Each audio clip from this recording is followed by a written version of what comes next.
Assalamualaikum warahmatullahi wabarakatuh.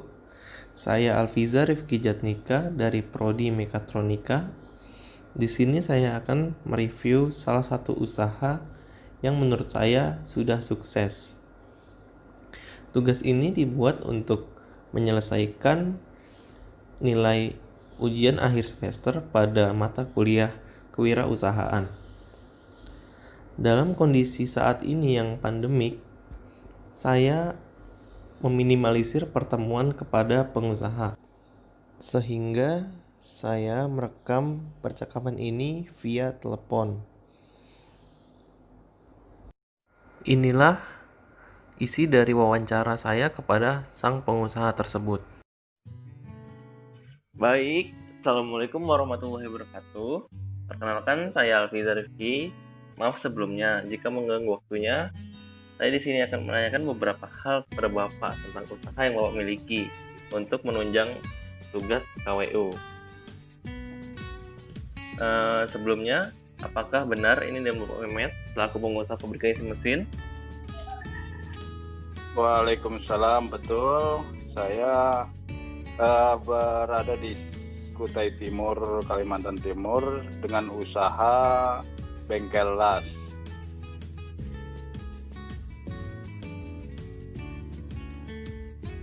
Ya, yang saya ingin tanyakan sedikit nih tentang usaha Bapak. Dari tahun berapakah Bapak memiliki usaha tersebut? Usaha awalnya dimulai pada tahun 2009. Awalnya ya tempatnya menyewa dan alhamdulillah sekarang sudah memiliki tempat sendiri. Wah, syukur sekali Pak kalau begitu. Sudah cukup lama juga. Untuk pengalaman dalam fabrikasi tersebut, apakah Bapak memilikinya? Ya, sebelumnya saya pernah bekerja di beberapa perusahaan, baik di perusahaan multinasional maupun perusahaan mancanegara. Ya, dari pengalaman-pengalaman tersebut, saya mencoba membuka usaha sendiri. Tujuannya agar tidak tetap menjadi karyawan. Akhirnya saya memutuskan untuk menjalani usaha sendiri dan terlepas dari ketergantungan menjadi karyawan. Wah, cukup baik itu motivasi buat anak muda. Saya dengar-dengar Bapak selain memiliki usaha tersebut, memiliki kebun juga, apakah benar itu?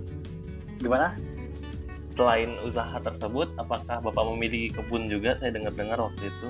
Apakah benar? Ya, kebun sebagai sampingan, tapi tujuannya untuk olahraga dan untuk pelepas dari kepenatan di bengkel. Karena biasanya kita di bengkel ini berhubungan dengan yang panas-panas seperti las, besi, dan suara berisik-berisik.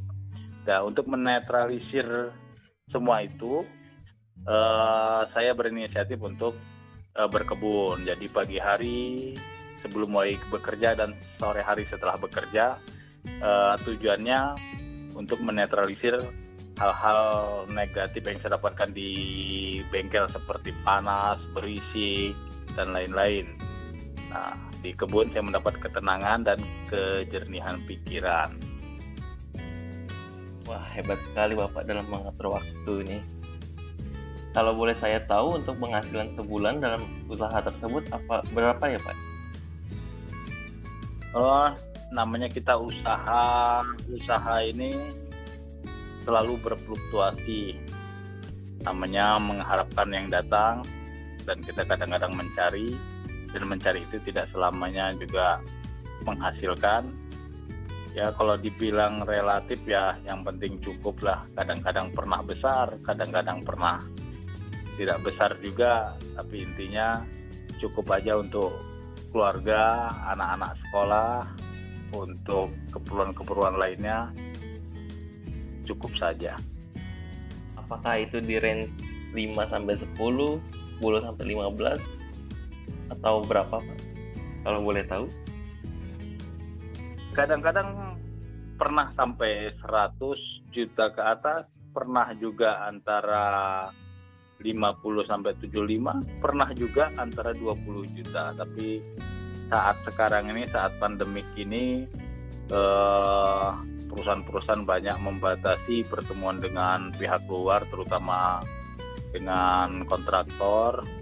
Jadi ya penghasilan sangat berimbas kepada usaha. Akhirnya ya penghasilan juga berkurang lah, mungkin berkisar antara 20-an juta, atau bersihnya paling antara ya 15 sampai 20 lah. Itu keuntungannya. Wah, cukup drastis juga ya Pak ya. Iya. Berarti dalam pandemi gini mempengaruhi usaha juga ya Pak ya? Ya, makanya pada saat pandemik ini saya mencoba untuk mencari alternatif lain, usaha-usaha lain, pengen menjajaki selama ini mungkin bengkel bubut, mau mencoba plastik, mungkin kerajinan, mungkin kuliner, tapi belum dijalankan, masih mencari perbandingan saja. Karena sepertinya kuliner itu masih menggeliat gitu, tidak seperti bengkel-bengkel pabrikasi. Oh, berarti ke depannya Bapak ingin mengembangkan usaha Bapak ke bidang yang lain ya?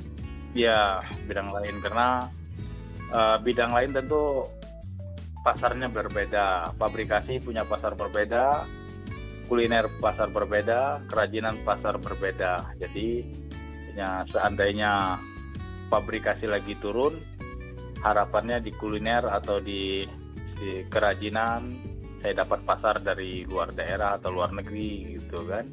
Karena kerajinan itu sepertinya lagi diminati di mancanegara. Wah, cukup tertarik sekali itu Pak. Namun kiat-kiat sukses Bapak dalam mengembangkan usaha itu apa saja ya? Yang pertama, yang pasti kita punya itikat untuk bekerja keras, jujur, tekun, ya kan. Nah, terus menjaga kualitas dari produk yang kita buat. Misalnya ada customer kita memperbaiki sesuatu, kita coba dengan sebaik-baiknya, jangan pengen cepat tapi asal-asalan saja. Jadi pertama, untuk menjaga nama baik kita harus menghasilkan produk yang bermutu. Karena kalau customer sudah kecewa, pasti akan disebarkan ke teman-temannya yang lain dan mudah tersebar ke tempat lain. Wah, seperti itu kiat-kiatnya ya Pak ya? Iya. Nah, untuk modal dari usaha Bapak yang sekarang dijalankan itu sekitar berapa itu Pak? Awalnya itu modal itu saya hanya memiliki mesin bubut dan mesin bor sama mesin las. Itu mungkin kami modal sekitar sekitar 100-an juta saja. Wah, apakah itu termasuk balik modalnya dalam waktu cepat atau lama Pak? Karena pabrikasi ini ya namanya menggunakan kita menjual jasa, tidak secepat itu ya kan, tapi per bulan bisa kita sisihkan, kita tabung. Dari awalnya tahun 2009 itu tempat sewa, rumah sewa, sedikit demi sedikit ya tempat udah milik sendiri, rumah sudah memiliki sendiri, begitu. Wah, baik Bapak. Untuk kedepannya apakah Bapak ada berniatan untuk investasi gitu atau memberikan modal ke anak muda gitu atau tidak Pak? Sebenarnya keinginan itu pasti ada. Makanya saya selalu yang saya karyakan ini ada sebagian anak muda, dan dari dulu juga beberapa anak muda, dan sebagian sudah ada yang buka usaha sendiri, ada sebagian yang sudah punya keahlian bisa bekerja di perusahaan-perusahaan lain. Tapi sebenarnya saya menekankan lebih baik menciptakan lapangan pekerjaan daripada kita punya keahlian tapi untuk bekerja di tempat orang, di perusahaan. Tapi untuk bisa memulai usaha sendiri itu diperlukan nyali, ya kan? Karena